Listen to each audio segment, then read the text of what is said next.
All right, so this particular pipe boot has an issue. Just that pipe boot. You can see that it's slightly off-centered. There's nothing wrong with the pipe boot itself, it's just off-centered.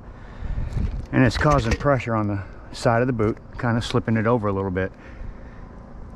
I could take the shingles apart on it, remove that pipe boot.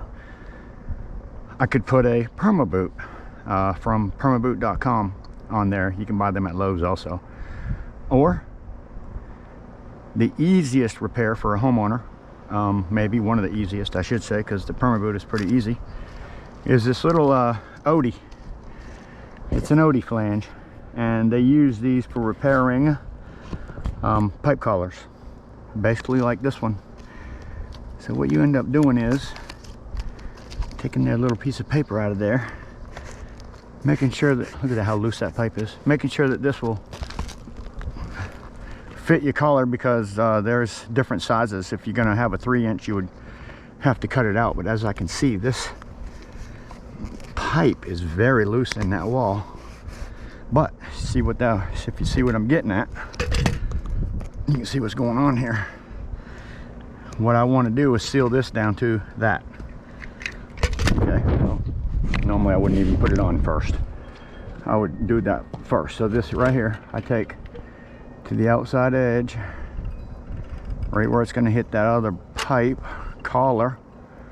This is fairly easy. You can buy these at Lowe's for not that much really, but it can't hurt to have a little extra caulking on there.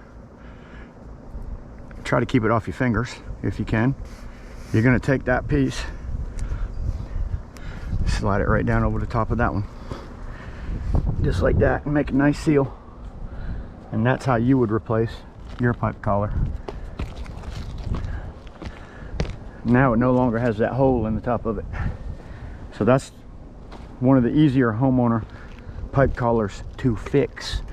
This one has a couple exposed nails. That's okay. That's okay. They probably caulked them at one time. Now I'm just going to kind of look around and make sure everything looks nice and tight. I don't like these plastic vents, and whenever she has a problem with another one, I'll replace them as she wants me to, but there's quite a few of them down through there. And we're just here for that, and that. All right, so I did what I wanted to do. And hopefully you guys now know how to do your own. All right, guys, I'm out. Till next time, slam that like button. Subscribe if you would, I'd appreciate it. And we'll see you on the next one.